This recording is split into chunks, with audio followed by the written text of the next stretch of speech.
Live from the Washington, D.C. area, it's the Inside Scoop, Emerald Planet. All the ecology news that our viewers want to know. Now, here's your host, Executive Director of the Emerald Planet, Dr. Sam Lee Hancock. Hello and welcome to the Emerald Planet as we come to you from Washington, D.C. and the United States as we look around the globe in 144 different nations, looking for those 1,000 best practices, technologies, services, and products that are making a difference as we move through the 21st century. And of course, it's leadership that really counts. It's going to address the issue of 9 billion people on the planet by 2050 and maybe 12 to 13 billion by the end of the century. And we have a gentleman sitting right beside me who is, in a sense, a private citizen, but also head of a very active nonprofit on the continent of Africa, looking at all these issues as far as how can communities of faith become involved and be part of the solution and at-risk communities in various countries and various local communities on the continent of Africa. This is Charles Anthony. He goes by Tony Cusack. He's the founder and executive director of the Cup of Hope Ministries for Africa. Also, he's a commissioner for Evangelism Outreach at the Reid Temple AME Church. And Tony, welcome to the Emerald Planet TV. Thank you. Thank you very much. Glad to have you here. Glad to be here. Well, you and I have been talking about this for a long time. It's been years coming, right? We really have. And it's really exciting. You have your 501c3. Of course, you've been active for a long time. Right. It's just the fact of letting the paperwork catch up with what you decided to go ahead and do as far as your outreach. But tell us a little bit about the Cup of Hope Ministries. Well, the Cup of Hope is very interesting how it started, because I was on one of the mission trips in Malawi, and having talked to a lot of the leaders, I went through in one of the areas, and all of a sudden the cup got to be very important to me, because this cup is what we feed 300 kids, every day through our church, at least 2 portions a day. And so all of a sudden I was just struck, and I says, I need to come back to the States. I need to incorporate the Cup of Hope, because in there is hope, not only hope, but also nutrition, clothing, education, and the things that will make a difference in Africa and other countries. Yeah, the whole thing about it, really, this is a symbol for a lot of things as far as even healthcare, education, all these other things as far as the community is concerned. And also, you're very much involved, and this is something that you started sharing with me some years ago, with the communities and getting the citizens of the communities involved. So how, through your nonprofit, are you able to reach in these communities and they get excited because it's really their project? It's not just your project. It is. I think one thing that's very important is the fact that we have to be careful about going to Africa and other countries with the Western eyes, I can solve the problem. And really, it's about the collaborative and the coordinated effort of those who are already on the ground. They're there, they know what the needs are, and so it's important for us to do 3 things. One, basically, is to listen. The next thing, basically, is to empower. And lastly, to make a decision to be a long-term partner. When the citizens in the communities understand that, then in fact you really have some great results, and that has happened. And then that's when they really get engaged, and they allow you to be engaged, because really it's the approval process from within the continent of Africa, various countries that you're working with, that says, okay, Mr. Cusack, why don't you bring your group and come in? Right. We'd be happy to work with you. That's so right. We keep thinking we're imposing or we're moving in, but it's really they invite you in. That's right. Now, how does that process work? How do you get invited into some of these communities? Well, actually, it's through partnership. As far as for an example, one of the partners we have is Somebody Cares in Malawi. That started through a Lucerne conference. In fact, that the former director of Evangelism Outreach attended in South Africa, said, she met the leader at the conference. She left, went to Malawi, did an on-site visit, came back and say, this is what we really need to do. And then part of it, quite naturally, is prayer. But most importantly, it's really knowing who your partner is and what the needs are. Now, looking at this, though, you're a long way from the continent of Africa. Yes. And you're a long way from these countries that you're actually dealing with. Yes. So why, doing something there all this distance when possibly you could be doing something much closer to home, like in the Caribbean or, in Washington, D.C.? Well, actually, we do. We have ministry leaders, in fact, they go to Jamaica, they go to Belize, they go, even in Washington, D.C., we have a great outreach in Washington. But as you know, as a fellow Rotarian, our reach is 1.2 million Rotarians. Right. Our reach is far wide. It's a global mission. And so the needs on the continent of Africa, they are so great, and when you go there, it touches your heart. When you see hunger and you see poverty, you see HIV/AIDS, and people really unemployment. That's why I was inspired to do. But as a Rotarian, reach both nationally and internationally also. And that's just like the donations from the Rotary Foundation, the local foundation. Right. We do about $250,000, going out to that to about 30 plus charities. That's right. And then about the same amount goes overseas. That's so right. It's really a balance between these two. And I guess looking at the philosophy of Cup of Hope is the fact is that we have to look at the world. That's really, right. it's what the world is all about. So looking at that world, you just named some of those, unmet needs, but why are those needs still unmet? Because they identified HIV/AIDS 20, 30 years ago. Hunger has been there, almost forever. The needs for clothing, education, health care. So how does this process work so that, that you're making a change, a positive change that's going to be long lasting? Well, I think one of the things that's most important is the fact that it's been ongoing for many years. And you seem like once you check a box, something else happens for HIV/AIDS. But I think we've already made a great inroads already when it comes to HIV/AIDS. I mean, now you have individuals in the villages, they want to be tested. That's big. Yeah, they're coming saying that's we right. want to do that. Yeah. I think the most important thing is the fact that if we can just do like the elephant, take the elephant one bite at a time, then we can conquer it. But it's been an ongoing problem. Poverty, unemployment, illiteracy, those are things that we're really trying to tackle now, but it has been ongoing for a long time. Yeah, looking at these various needs, these unmet needs that we're just talking about here, and looking at it from the terms of development, how do you think, through your related churches, through your nonprofit, that you really are establishing a baseline and then a method to meet needs so that those can be taken care of, and then you advance to the next higher or greater need that's been identified? Yeah, I think we have a great model that we've already done. It started not only in Malawi, but also in Ghana. But let's just talk about Malawi.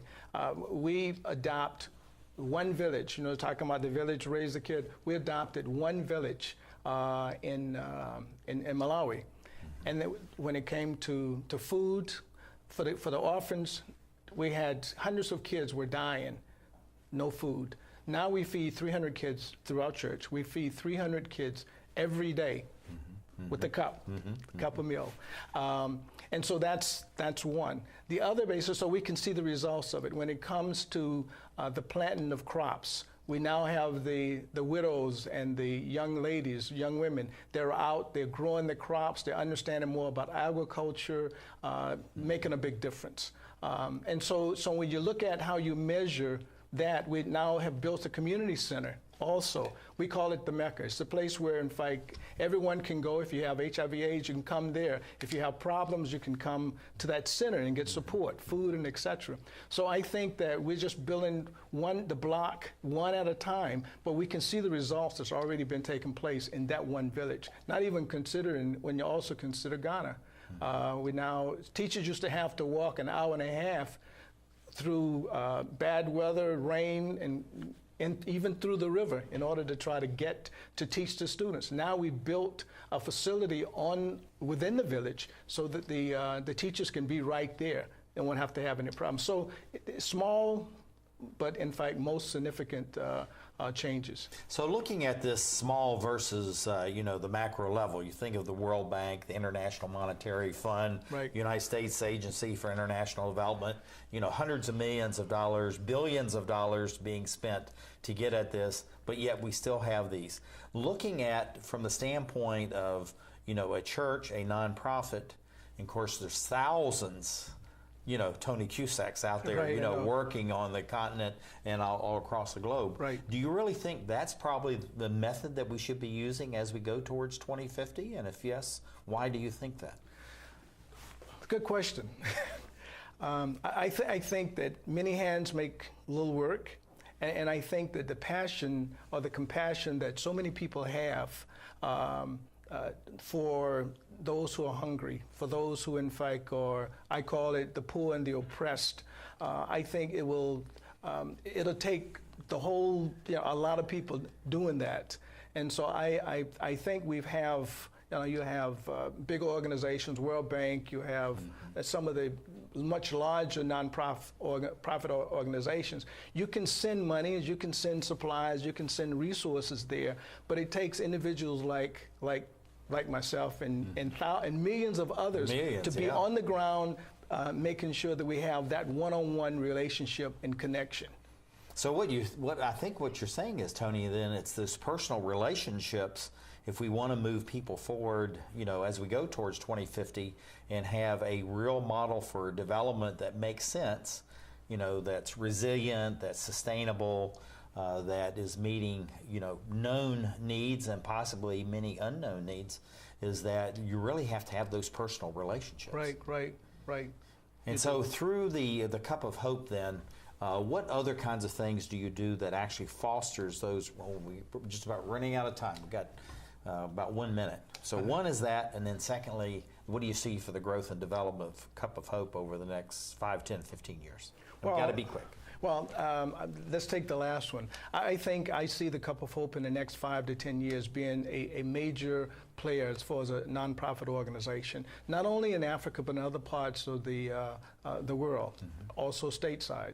So I see and want to promote that because, in fact, it's my passion. So I'm committed to use my time, my talent, and my resources to make a difference in the world. Yeah, okay, that's absolutely fantastic.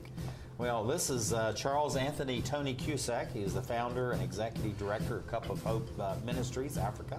Also, he's a commissioner with the Evangelism Outreach at the Reid Temple AME Church, and doing absolutely great work on the continent of Africa as we look around the globe to great Emerald Planet.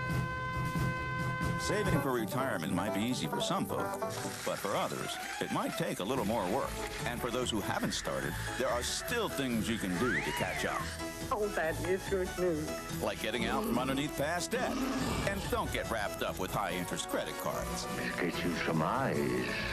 Be diversified with your investments. Don't put all your eggs in one basket. Your financial goals are not out of reach. The choice is clear. For a happy ending, choose to save. Everyone with alcohol and drug addiction is in the same boat.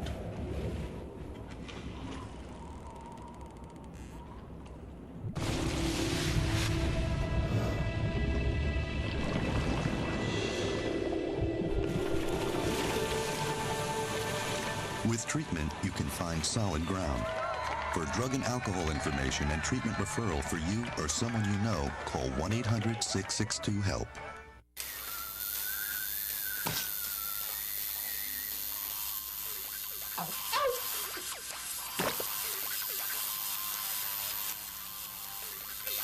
Dude, are you sure you want this tattoo? Because just do it.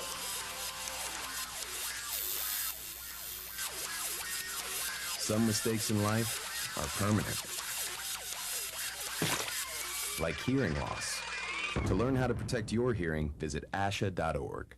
You've probably heard about heart disease, but did you know that it's the #1 killer of women nationwide? Heart disease claims more lives each year than breast cancer, lung cancer, or strokes combined. But there are steps you can take to protect yourself against it. For more information on how you can prevent heart disease, contact your local American Heart Association or visit their website at www.americanheart.org.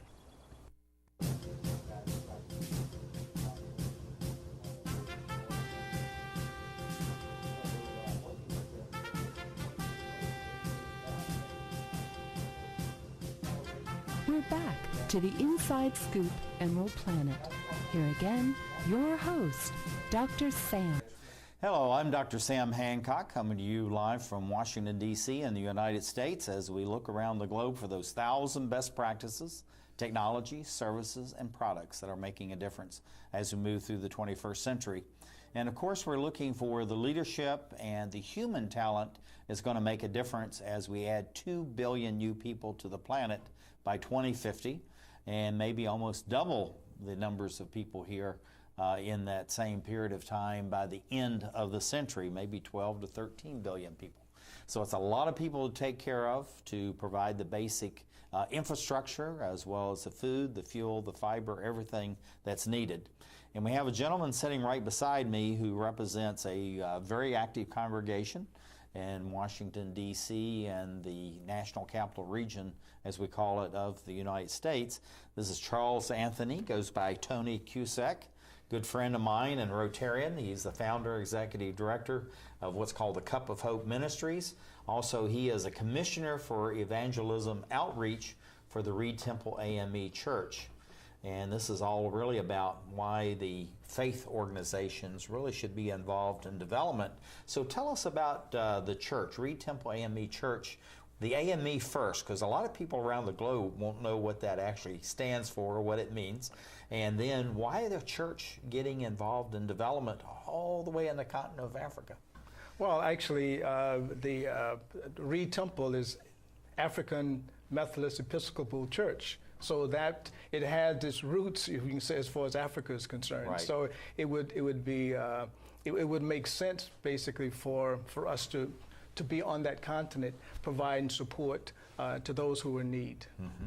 Now, looking at the church itself, it's located in the National Capital Region, and yet it's reaching out, in essence, about 10,000 miles away to help over there. So why would the congregation that's actually giving its tithes and offerings to the church decide that they want to, take care of their own local community, but also reach over and help in the continent of Africa itself? Well, actually, when you consider the church, it has a biblical significance anyway.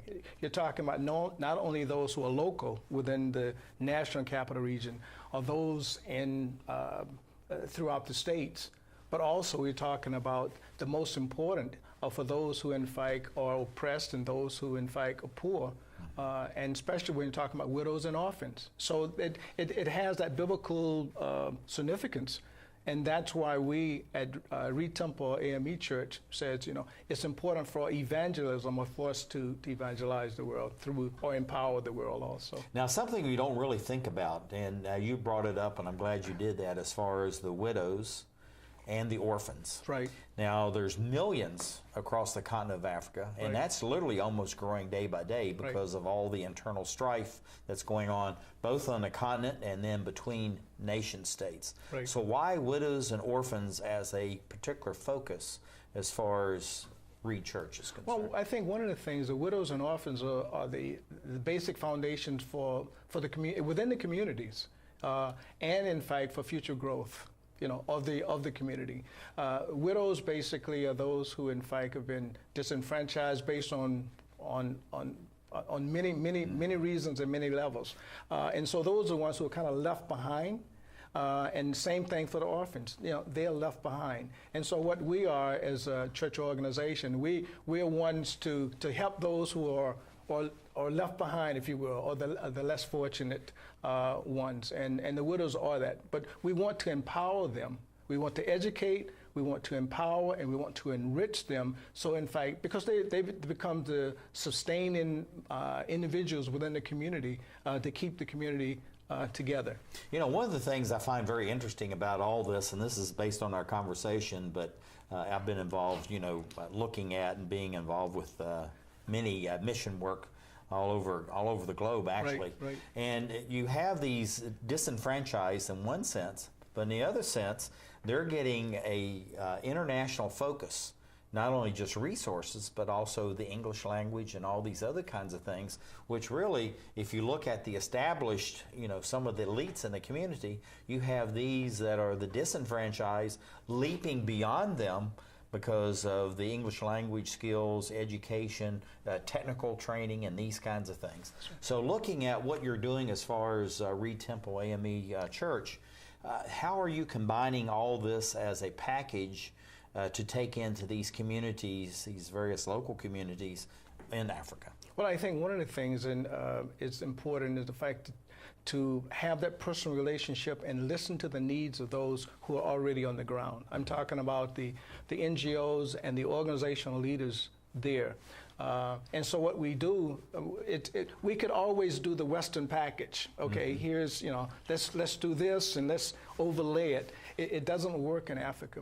We go in, we talk to the leaders, whether in fact they are village leaders or whether in fact they are chiefs or whatever they are. They can be really those who can provide us the information we need. And so then we can package it. If they say we want the young ladies or the girls to have education, which is important, to increase literacy, that's what we do. When it comes to feeding for the orphans, that's what we do. So it takes different facets and different areas of strategies, if I can, or laying out a plan that we know would be sustainable. In fact, it would be to the best interest of those who are in the village. Looking at your partners, this is something we've talked about earlier about in Malawi. You actually had some strong on-the-ground partners, within Malawi itself, and you're replicating that in these other countries that you're visiting. Right. So how do you, on a day-to-day basis, week to week, however that works, how do you communicate, or how do they communicate back to you so there's a continuous two-way flow of information, but also you find out what the real needs are and make sure that whatever is given, the 3 T's, the time, the talent, and the treasure, actually gets to the people that really need it, and it's accounted for. Right. Well, great question, Sam. One of the things I think is important is understanding who your partners are. Okay. And so we have really teamed with, we think, very, very strong partners. Somebody cares. Maya Teresa Malalik in Malawi. We know basically what their strategic plan is that she has. We know basically what she's doing in 2016. We basically know what will be in 2017. And also we basically ask about what's the needs as far as us going and teaching, whether we need to pass out nets, whether we need to have medical aid attention or whatever. The same thing with Every Village Computer, which is another strong partner, EVCO.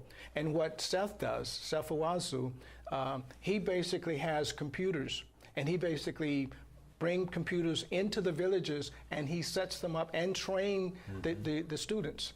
Same thing basically with Bendura or Christian Fellowship, which in fact we feed orphans in a school.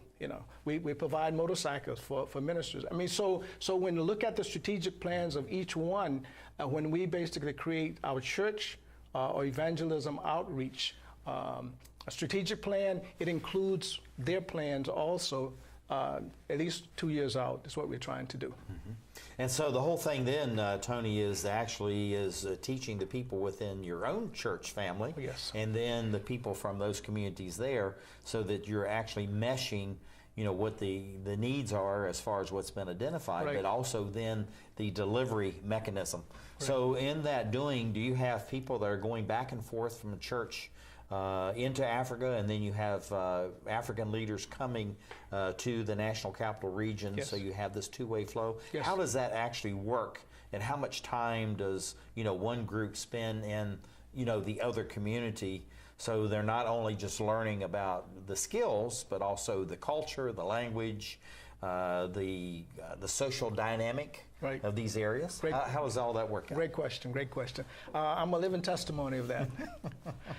Since 2007, I've been going to Africa.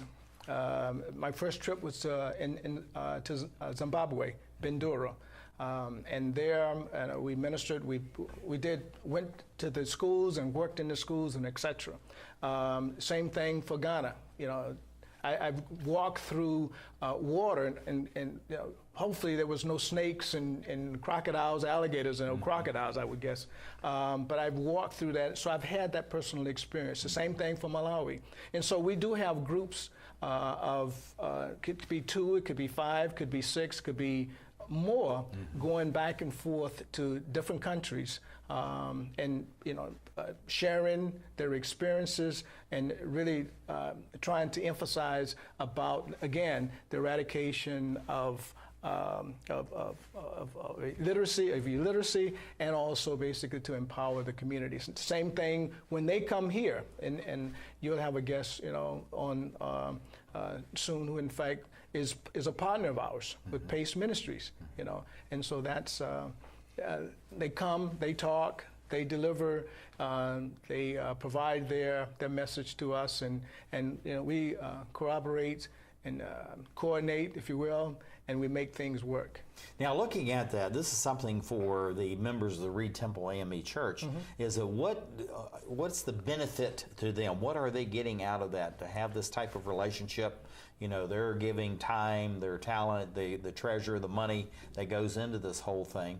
And then you have these delegations coming, you know, off the African continent. So what change do you see in the church body itself here that says this is something that's really good, because this is helping the development that we have here in Washington, D.C. It's not just looking at the development on the African continent. Right. I think one of the things that they get the most out of it is, in fact, the feeling that they are really being a true servant. You know, everyone won't go to Africa. A lot of people don't want to go, okay, or any other place as far as missions concerned. But they will give their resources, and then they will give their time of saying, I'll pray or whatever. And so when they can see that the little bit of their contributions can eradicate AIDS, it's like them doing it. Or you're on the ground and you're saying, I'm making a difference by going into the villages and talking to those. You know, it makes a difference from that standpoint. So okay, we're just actively involved. We're running out of time, and you see how fast this all goes. Yes. But what do you see for the growth and development of the church outreach to Africa, say over the next 5, 10, 15 years? I think one, like Reid Temple, I think we'll be an example for other churches. And matter of fact, there are a lot of churches already who are involved. You know, but I think now, if 2 or 3 is actively involved, then other churches will. So I think we really will be a great example for what that's. And also a springboard. And a springboard, right. Tony Cusack, he's the founder, executive director, Cup of Hope Ministries. Also, he is a commissioner for Evangelism Outreach for the Reid Temple AME Church in Washington, D.C. area. And thank you for being with us as we look around the globe to create the Emerald Planet. I need a job. Necesito trabajo. I would like to speak English better. Me gustaría hablar inglés mejor. I want to be a U.S. citizen. Quisiera ser ciudadano de los Estados Unidos. For over 35 years, Por más de 35 años, the Hispanic Committee of Virginia has been serving our community. el Comité Hispano de Virginia ha estado sirviendo a nuestra comunidad. Job training and placement, Capacitación, ayuda para conseguir trabajo, education for children and adults, educación para niños y adultos, immigration, naturalization, and medical referrals. ayuda para los procesos de inmigración y naturalización y orientación sobre médicos Are a small part of what we do. son solo una pequeña parte de lo que hacemos. For help, information, or to volunteer, Para ayuda, información o para ofrecerse como voluntario, contact the Hispanic Committee of Virginia, comuníquese con el Comité Hispano de Virginia, helping everyone participate more fully in American society. ayudando a todos a participar plenamente en la sociedad norteamericana.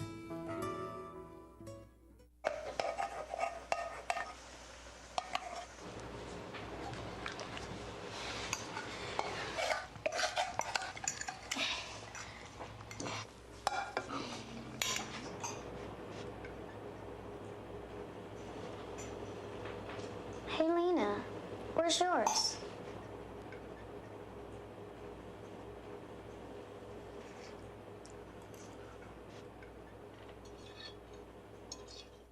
Would you notice if you were missing half your kidney function? According to the National Kidney Foundation, 20 million people have chronic kidney disease, and 20 million more may be at risk and not even know it. Anyone with high blood pressure, diabetes, or family history of chronic kidney disease is at risk.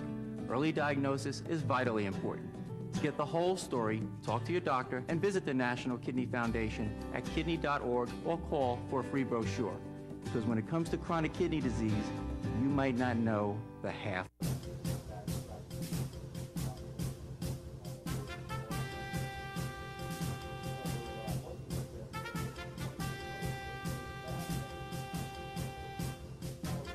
We're back to the Inside Scoop Emerald Planet. Here again, your host, Dr. Sam. Hello, I'm Dr. Sam Hancock of Emerald Planet TV in Washington, D.C. We come to you on a week-to-week basis looking around the globe in 144 different nations. We're looking for what we call the best of the best, those 1,000 best practices that are making a difference to improve the lives of millions of people on the planet. And I have someone sitting right beside me who's traveled all the way here from Kenya. And so we're really glad to have her. This is Dr. Dorris Ngaujah. She is the PACE Ministries Representative Coordinator and full-time instructor. That's quite a title that you have there for PACE. And she's over there and coming here to share about what is really going on, not just in Kenya, but also in the African continent. But tell us a little bit about what does PACE stand for? I assume that's an acronym for something. It is. And then we'll talk about all this work that's going on with PACE Ministries. Okay. But welcome. Thank you. PACE stands for Pan-African Christian Exchange. And we call it a center because of how it's located. Ministries. That's fantastic. Yeah. Now tell us, what are some of the vision, the goals, objectives that PACE Ministries has?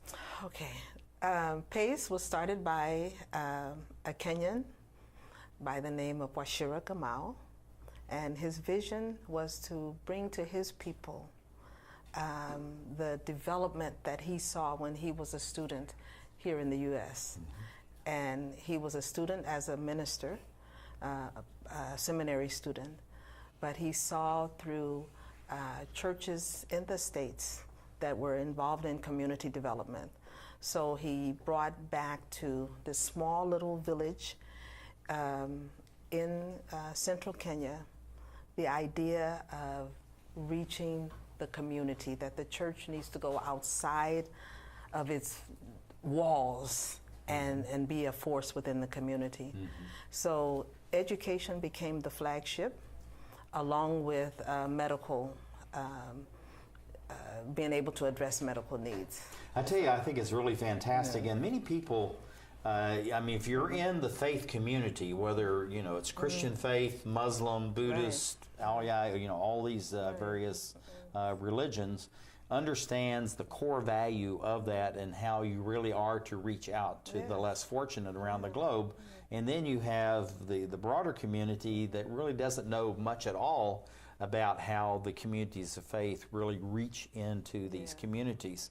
So looking at this PACE Ministries, why would you want to, you know, be that far and be there in order to do this? Why is that so important for the people within the faith community itself? Because the Christian faith is for all people, but also the whole person needs to be addressed, not just, you know, his spiritual needs. So it's important to reach out to people wherever they are. And because Mr. Washira was in Nyahururu, Kenya, that is a base. And we believe that based on scripture, that you start to serve God and share your faith from where you are. So as an individual, I've done that in the States, but I also joined the ministry that he was doing there because the need was greater to have others who were impassioned the same way to help him spread that vision. Yeah, there's a old saying about that is bloom where you are. Yes, and absolutely. that's the whole thing. That you can be in some very remote area, but you can bloom. And then, just like Pace Ministries, in essence, it's become a worldwide movement. Exactly. So, looking at that, how did this morph? So, you have a gentleman comes to the United States to study. He goes back to his small village, but this thing just keeps growing and growing and growing. So looking at this growth, what do you see, just not from the faith perspective, but what are some of the mechanics, what are some of the policies, the issues that's been addressed that says this is a good thing and we can reach more and more communities to empower people locally? And at the same time bring real development in those various communities? Well, I think if you ever met Washira Gamal, you will be so persuaded to join his efforts. He's convinced that he cannot do it by himself. So when he tells you his vision, it's like, okay, what do you want me to do? When do I get on the ship, or when do I get on the plane to come and help? And so, because of his years in the States with seminary students who then became pastors and leaders in community organizations, they wanted that connection. And his vision was that it be connected. That's why he called it Pan-African, because he wanted to reach out to his people wherever they are, and for those people to be helped and also to help. So his vision is one that captures you and makes many people want to join. We have partners in Canada, in the US, in the UK, in Australia, in Ireland. They just catch the vision that here is something on the ground.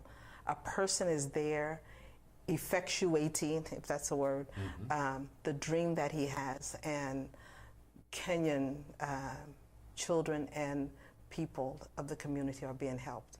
Now, looking at this, two main areas that you talked about, one is education and the other is healthcare.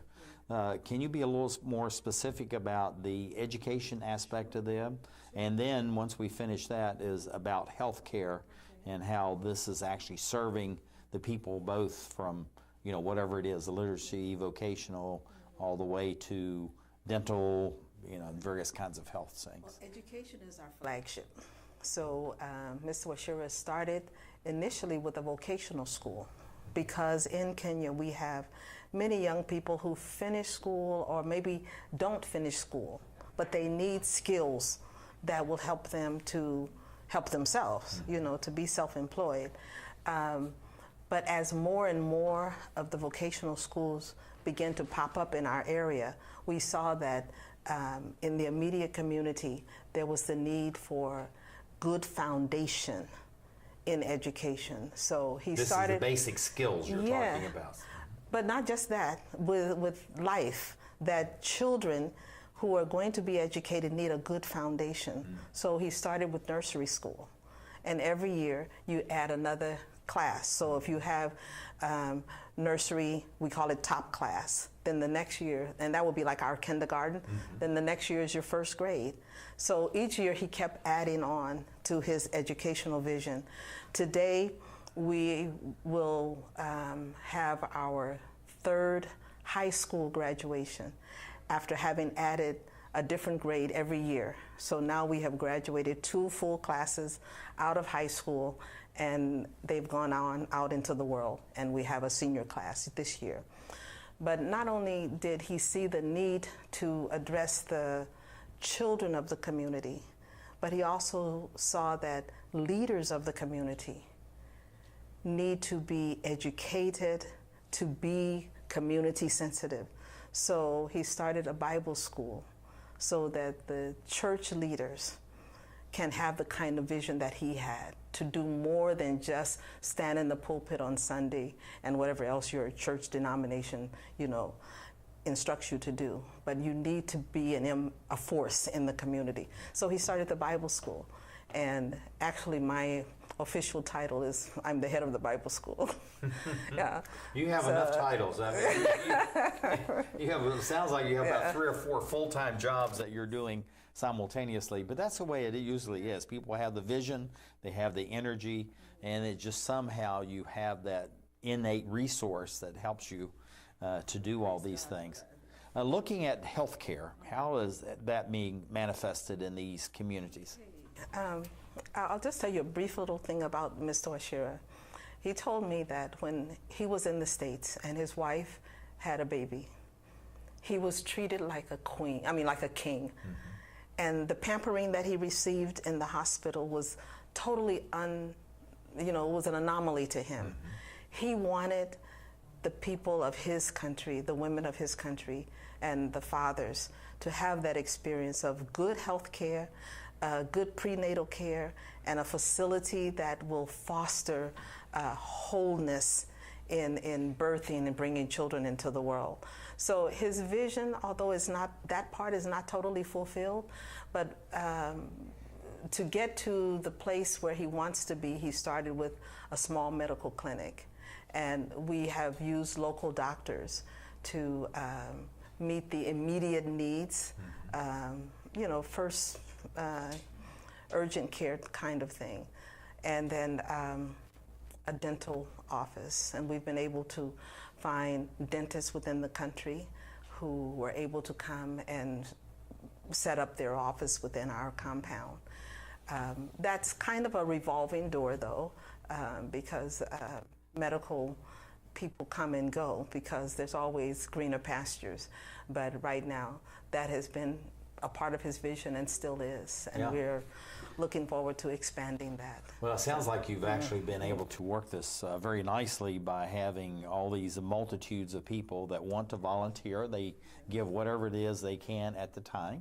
And then you never know, 5, 10, 15 years later, all of a sudden they're sending people back, they're sending resources, whatever it is.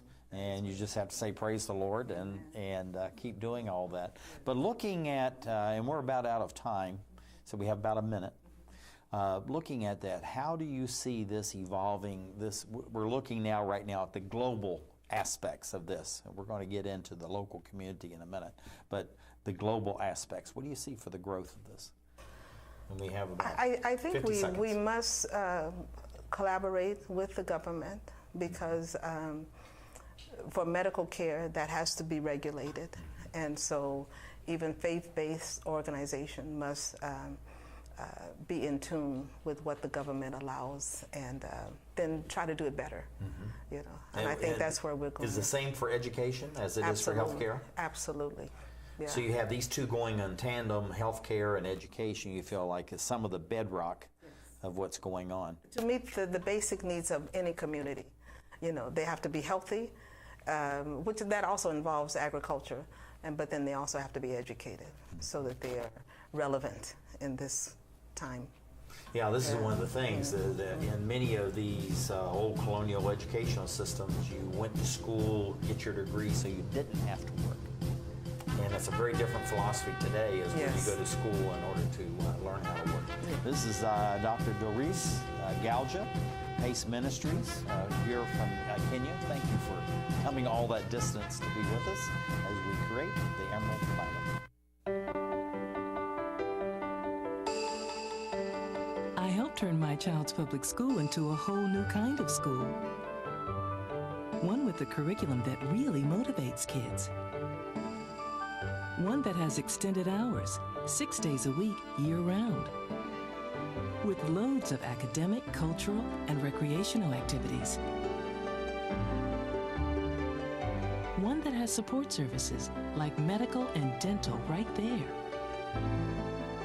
A school where parents' involvement is encouraged. Where teachers have more time to teach. And students are excited about learning. There's just one problem. My child doesn't ever want to come home.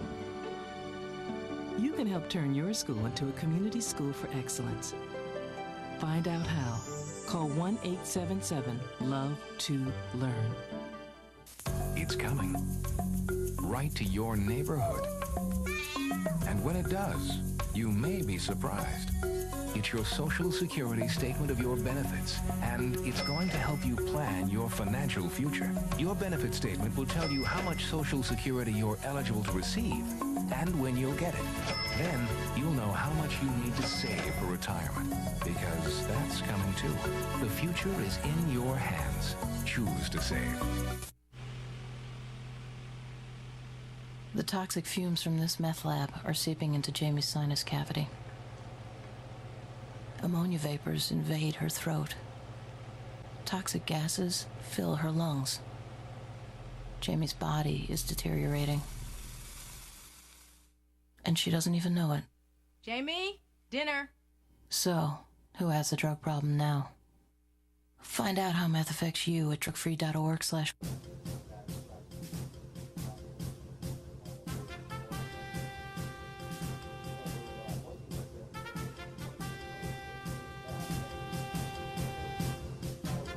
We're back to the Inside Scoop Emerald Planet. Here again, your host, Dr. Sam. Hello, I'm Dr. Sam Hancock, the President and Executive Director of Emerald Planet and Emerald Planet TV. We certainly appreciate you being with us as we come to you on a week-to-week basis, looking around the globe in 144 different nations, looking for those 1,000 best practices, what we call the best of the best.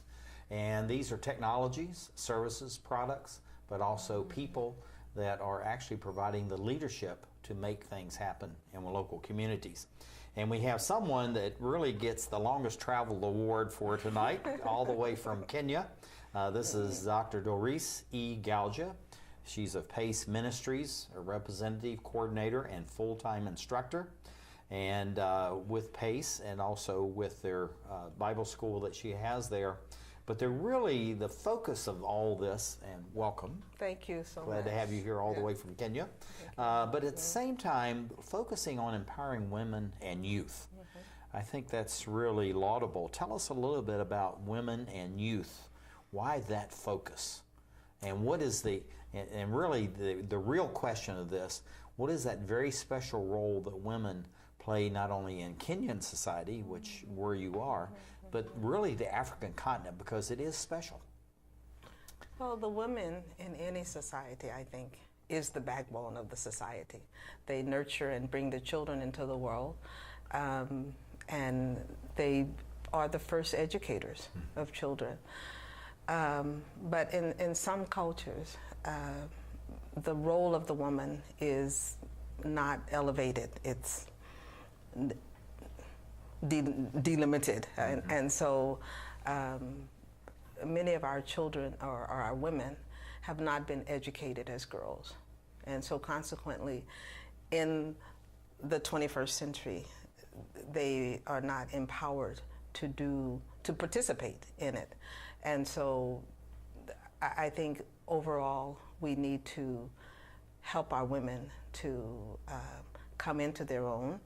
And one of the reasons why I think it's so important now is because of the loss of many of our men through, as you mentioned earlier, AIDS and HIV, and also through the many wars and conflicts. So there's so many women, and particularly younger women, who are now heads of household, who are raising children alone without a partner who is supplying what is needed to sustain a household. So that's why it's important that we reach out to women. It's important that we reach out to children because they have no other advocate other than us. So educating them, preparing them for what's ahead just becomes a priority. Yeah, and it's really, it's kind of interesting to look at the dual forces, the push and pull of this whole thing, as you have so many women that were not given the opportunity, or they were actually sold as child brides, or they were married off as child brides because of poverty. The families actually could not maintain that, so they didn't have the educational skills. Then in turn, they're bringing children into the world that have a insatiable appetite for education if they're ever going to get out and do anything, yet you don't have the proper preparation. So it sounds like from the education, in more established or wealthier societies, education, you instantly think of the youth. Right. But when you're talking about education in Kenya and in many places across the African continent, the 54 countries, you're really talking about adults and youth, in essence, learning together and learning the same basic skills at the same time. What kind of dynamic does that bring, or what kind of dissidence does that bring into the community or bring into the household that Pace Ministries is able to address in a very positive way? It's interesting that you asked that, because in my 7.5 years in this particular community, one of the things this that is in Kenya now. In Kenya, right. One of the things I have seen is that to really make an inroad into the community, you really need to get into the minds and the heads of the leaders.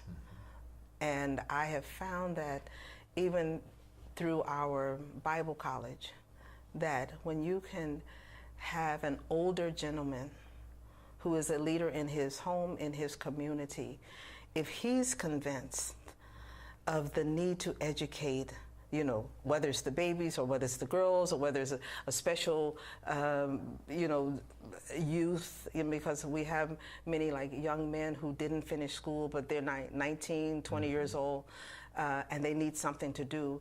If you can persuade the elders of that community to see the need to help them, and you empower those elders, they're the ones who really help us to move along the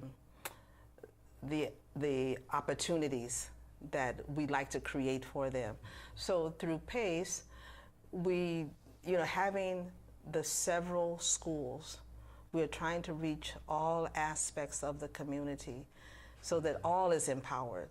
So with the Bible school, we're offering seminars and training for men of the community, women of the community, and at the same time we're inviting their children to join our schools. We are informing them that the orphans in our community, you know, this is a place you can bring them. We are not a charity school, but we do believe that there are segments of our community that have no resources, have no partner or no sponsor. So even in our schools, we allow for indigent children to come, and one of my jobs is to help find partners or sponsors in Kenya and out who will help us to take care of those children. Yeah, you think about the multinational bodies, the World Bank, the International Monetary Fund, you got the, you know, the African Development Bank, the Asian, you got all these international bodies, you know, it's billions and billions of dollars going in, but yet when you get down to real development, and that's what we're talking about here, you know, for the future of the continent of Africa, it's got to be almost handheld, one by one, each child putting it in the hand of an elder within those communities. So how do you do this through PACE, where you get that elder willing to reach down and that youth, and that youth may be a 5-year-old girl, or it could be a 19-year-old guy that, you know, needs to do something, needs to contribute to society, and them being willing to reach up to that elder. And how does PACE bring that together? Wonderful question. One of the visions and one of the practices of our director is he's mentoring and training other elders of the community. Some may be pastors, some may be leaders of NGOs. And he's empowering individual families to be host families to orphans, we have some international children. And so we are engaging the community in helping us to reach the needs of the younger ones coming up. And we've had great success with that. Yeah. Now, looking at this as far as the schools, I know the schools, one way or the other, the government is going to have its hand over it and in it. Yeah. So looking at PACE itself, how do you collaborate, and what does the government expect to come from PACE Ministries to the government to make sure that these schools are properly formed. They have the curricula, they have the, the textbooks, all these things that are needed because, it's a complicated process, this education. Yes, it is. And we are required, by the laws of the country to make sure that our curriculum meets the same standard as government schools. Our students take the same exams that the government schools take. And so our teachers come qualified and trained by Kenyan universities to deliver the required curriculum. But what we would like to do, I think, is to add to that so that we're making the child whole.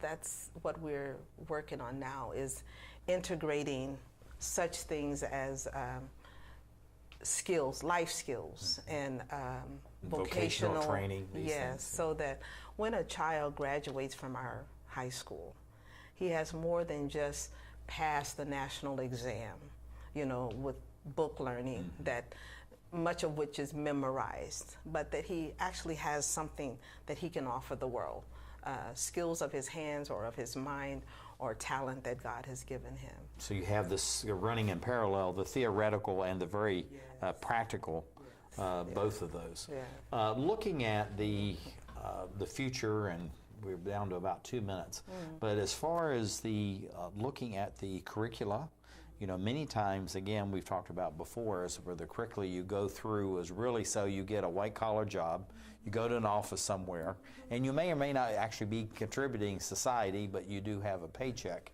But you're really trying to take these youth, and as you're talking about the widows, the women in the community, and give them something so within a short period of time, they can actually go out and start earning an income and support their family, support the community. So what is different about what you're doing in education? You're meeting the national standards, but yet it sounds like, Dorris, that you're going the next, maybe even 2 or 3 steps to make this very practical. We have to go beyond that because there are not enough jobs in Kenya. There are many graduates from our universities who have no jobs. So because such a small percentage of students get to the universities, as a high school and as a Christian ministry, we have to look at what is our responsibility? What is the responsible thing to do?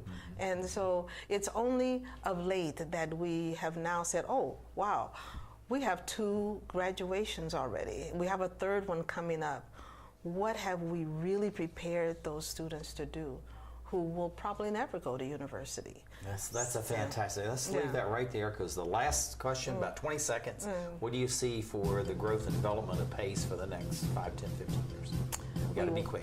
We must make our community more sensitive to the needs of our students and globally, how they can be effective. And the environment. You have to put that in.